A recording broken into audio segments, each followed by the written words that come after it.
falando então, né, da reunião que houve nos Estados Unidos, né, entre quinta e sexta-feira, e muito em linha, pessoal, o que me chamou muita atenção, tá?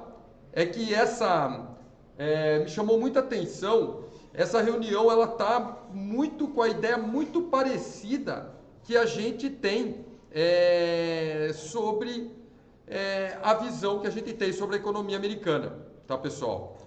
Vejam que nesse momento, como a gente tinha aí taxa de juros mais baixa para os treasuries, né, os títulos 10 anos americanos, se a gente olhar a bolsa, olha só o pico que estava a bolsa.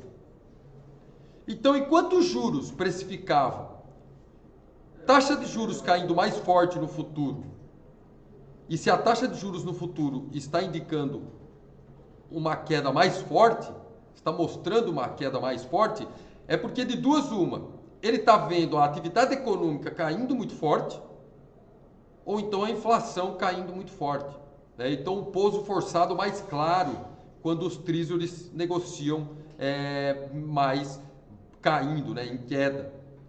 E o mercado financeiro, a gente pode ver aqui, ó, um gráfico diário do S&P 500 subindo com força. Pessoal, isso é uma coisa que não, na nossa ideia não ia se manter por muito tempo, né?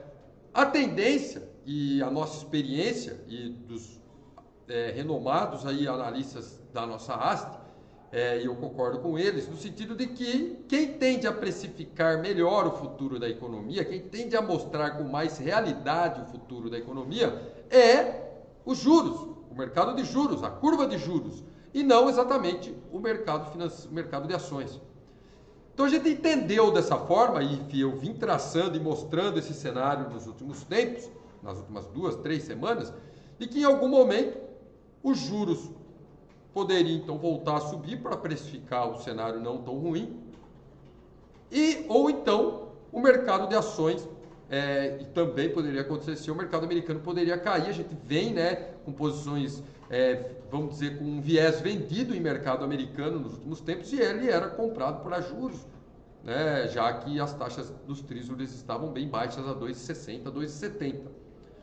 Bom, pessoal, ao longo da semana passada e essa semana continua, né, principalmente aí na sexta-feira, isso ficou muito claro, o cenário convergiu.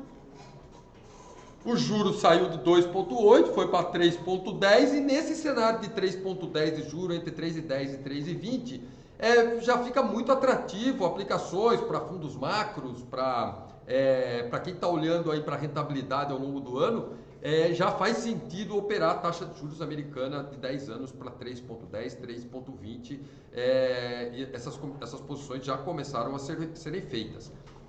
Quanto à Bolsa Americana, então o viés de venda segue esse viés de venda, e é a Bolsa totalmente vindo para a precificação, como a gente alertou no passado. Seguimos comprado em Bolsa Brasileira, por quê, pessoal?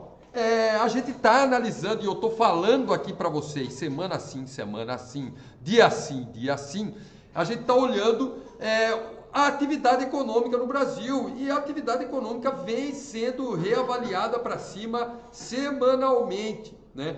Há alguma incerteza quanto aos números de PIB para o próximo trimestre. A gente já esperava isso, né, a gente veio alterando nossos números e encontrando aí esse primeiro e segundo trimestre positivo, né, da economia brasileira, atividade econômica brasileira.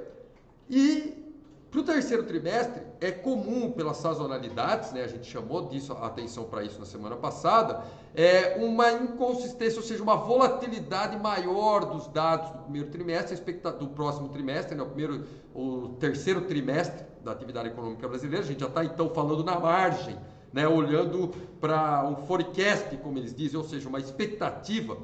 A expectativa do mercado é de 0,01, um aumento de 0,1, mas isso pode variar, pessoal. Então vamos ficar de olho em vários dados de atividade econômica brasileira para que a gente possa inferir o quanto antes possível a atividade econômica, né, um aumento ou um declínio do nosso PIB para o terceiro trimestre. Então, vai exigir vigilância nossa, a gente vai continuar vigilante. Os números que nos importam essa semana que vão sair já respondem um pouco do PIB. Na quinta-feira a gente tem informações sobre o PIB. Então, a gente vai ficar de olho nisso. Também na atividade econômica americana, muito importante, nos índices de inflação americana. Então, essa é a agenda da semana. A gente tem GPM aqui, né, no Brasil na terça-feira. A gente tem o setor de housing, né, de preços de casas nos Estados Unidos.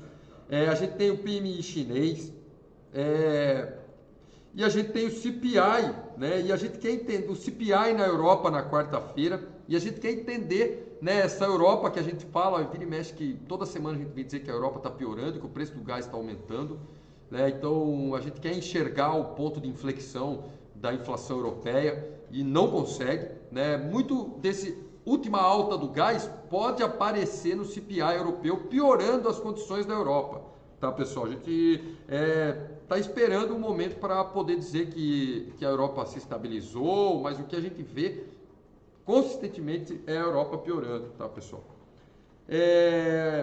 Os estoques foram melhores, então se há alguma notícia, algum alento para a Europa, os estoques de gás eles estão melhorando, né? Então, quem sabe num futuro, próximos 20 dias, 15 dias, a gente possa ver o gás, né? Segundo o governo lá, o governo alemão, eles chegaram nos níveis de estoques para o mês atual, até um pouquinho antes da meta. A meta era mais no final do mês, não tem mais 2, 3 dias aí, né? Eles chegaram um pouquinho antes. Então, segue, né, aí, eu acho que esse é o ponto principal para a gente ficar de olho. Segue os Estados Unidos ainda indeciso quanto uma alta de 0,50 ou 0,75. Tá? E a gente vai acompanhar de perto esses números para que a gente possa ter uma visão mais clara, né, do que pode acontecer na próxima reunião, dia 21 de setembro, quanto ao aumento de juros americanos, que é ali o viés maior que a gente tem, que pode impactar aí a nossa volatilidade dos mercados. Tá? Essa indefinição vai trazer volatilidade dos Estados Unidos, não há dúvida. Tá? Então, esses dados que a gente espera sair nas próximas semanas vão trazer alguma volatilidade para o mercado e a gente quer ver como essa volatilidade vai impactar o mercado nacional. Tá? Por enquanto, o nosso viés ainda é comprador para o mercado brasileiro, é um viés comprador. O mercado pode continuar subindo. Eu nunca estou aqui para dizer se o mercado vai parar em tal ponto ou vai ficar em tal ponto. Fabrício, até para a gente fazer um teste, gostaria de dizer se você tem alguma coisa para complementar nesse nosso cenário, se você enxerga alguma coisa diferente, né, até às vezes fazer algum comentário quanto a algum setor que pode estar um pouco fora disso, mas esse é o cenário básico que a gente vem tratando. Quem acompanha a gente ao longo do mês, aí, 2 meses aí, passando esse cenário aí diariamente, consegue ver bem, com clareza, né, o que a gente tem de risco na nossa frente sempre. O objetivo nosso aqui é estar preparado para esse risco. Vamos lá. Bom dia aí, galera. Vamos ver se o pessoal está nos me ouvindo escutando. bem aí? Como é que tá o som aí, Pedro? Estou escutando bem. Escuta, Vini. Delayzinho, vamos ver a hora que chegar o O som tá bom. Então, muita informação para minha cabeça, né? Eu já simplifico mais o texto, assim. O que eu estou olhando é assim, inflação no mundo, subida de juros, o Brasil saiu na frente, tanto que aqui já a bolsa despencou na frente, varejo, né? Tudo que era atrelado ao câmbio aí sofreu, construtoras, DEC, Magalu de 30 para 2 ali, então foi bem exagerado. E isso agora está acontecendo lá fora, né? E aqui a bolsa deu uma melhorada e o SP também deu, porque ele já tinha dado uma pancada ali. Põe o gráfico ali, Pedrão. Bota mais tempo aí esse gráfico que está na tela ali. Aí, ó. Ele já tinha dado um susto, né? Até 3.750 e quase 1.000 pontos. E aí deu um repique aí 4.300. Então agora, o que eu estou vendo? Se enfeiar lá fora em Europa, isso aí pode fazer fundo novo. E o Brasil vai A bolsa nossa vem junto ou vai subir contra? Então, o que está mostrando está entrando dinheiro e está segurando aí, né? Quando estiver nessa linha de alta aqui, ó, tá tranquilo, ó. Vê que ele dá a batidinha ali, corrige e volta, né? Então eu acho que pode vir aqui, ó, deixar esse gapinho aqui, ó, até aqui, 120. Tem que romper esse topinho, né? Então, agora daí tu vai acompanhando lá fora aqui, ó. Lá fora já deu uma realizada.